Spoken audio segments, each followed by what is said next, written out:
अनुभवी ज्ञानाला आधुनिक तंत्रज्ञानाची जोड, तत्पर उपचारांना माया ममतेची जोड. हे आहे कोल्हापुरातील Sai Sparsh children's hospital. Doctor Venkatesh Tarkasband, doctor Vijay Gawade आणि डॉक्टर अमोल गिरवलकर यांचा प्रदीर्घ अनुभव आणि बालरोग क्षेत्रातील प्रावीण्य यामुळे साई स्पर्श हॉस्पिटल आहे 0 ते 18 वयोगटातील बालकांचं आरोग्य जपणारं विश्वासार्ह हॉस्पिटल.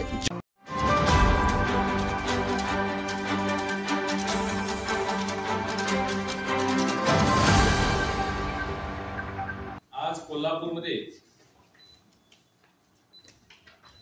कोल्हापूर जिल्ह्याचे माजी पालकमंत्री सतेज पाटील यांनी टोलचं एक आंदोलन केलं आणि ते टोलचं आंदोलन करून काहीतरी यश मिळवलं, विजय मिळवला अशा पद्धतीच्या घोषणा देऊन एक पत्र त्यांनी व्हॉट्सअपवर फिरायला लागलेलं आहे आणि ते आता प्रेसला जाईल.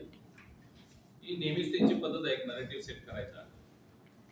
पण टोलचं आंदोलन कोण करतंय? सतेज पाटील हे टोल माफी आहे. कोल्हापूरचा टोलचा प्रश्न कोल्हापूरकर विसरलेले नाही. देशातलं सगळ्यात मोठं टोलचं आंदोलन कुठं झालं असेल तर ते कोल्हापूरमध्ये झालं होतं. कशासाठी झालं होतं?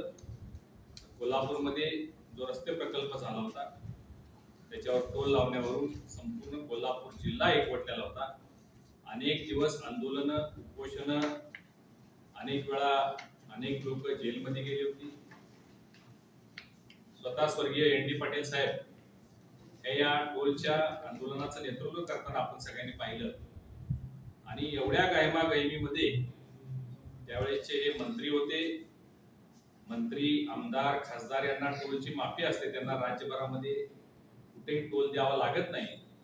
परंतु त्या टोलचं समर्थन करण्यासाठी आणि त्या टोलमध्ये काहीतरी ढपला पाडलाय हे सिद्ध करण्यासाठी त्यांनी स्वतः बरोबर पाठीमागच्या 2 सिक्युरिटीच्या अशा 3 गाड्यांच्या 3 पावत्या फाडून त्याची पोच दिलेली पेपरला, सगळ्या टीव्हीला छापून आलेली होती, टीव्हीला बघितलेली होती आणि सगळ्या कोल्हापूरकरांनी पाहिलेलं आहे. त्यामुळं टोलचं खरं जे कोल्हापूरवर टोल लादण्याचं काम त्यांनी केलं आणि त्याचं समर्थन त्यांनी केलं. तो टोल घालवला कोणी? तो टोल घालवण्याचं काम आमच्या सरकारनं, सन्माननीय मुख्यमंत्री त्यावेळेचे देवेंद्रजी फडणवीस यांनी कोल्हापूरमध्ये घोषणा केलेली होती.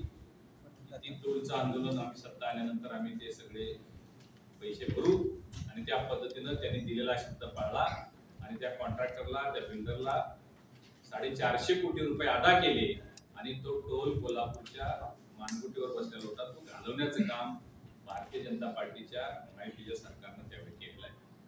आणि आता हे मात्र तिथं आंदोलन करतात. ते बघा, मी रस्ते चांगले नसतील तर टोल दिला नाही पाहिजे या मताचं मी समर्थन करतो.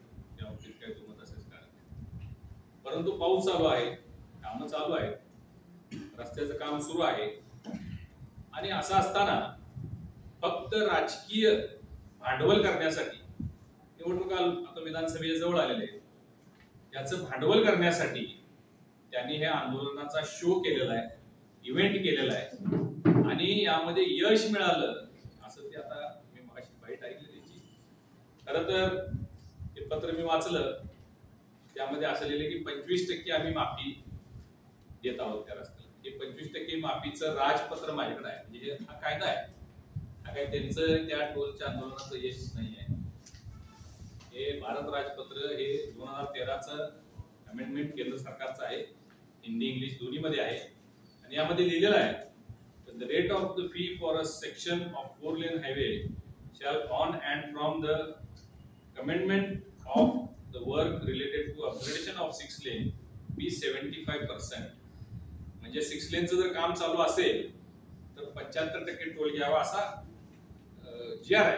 त्यामुळं त्यांनी काहीतरी मोठं यश मिळवलं आणि कोल्हापूरकरांना सांगणार माझ्यामुळे तुमचं हे झालंय, हे साफ चुकीचं आहे. त्यांनी अधिकचे 25%ची मागणी केलेली आहे. तो ते पत्र केंद्र सरकारकडे पाठवले. देशात असं कुठेही झालेलं नाही आहे, परंतु त्यांनी त्याचा एक इव्हेंट करण्याचा प्रयत्न केला. देशामध्ये असं कुठेही घडलेलं नव्हतं. ते कोल्हापूरमध्ये 450 करोड रुपये कॉन्ट्रॅक्टरची भागून कोल्हापूरला टोलमुक्त करण्याचं खरं काम कोणी केलं असेल तर भाजपनं केलेलं आहे.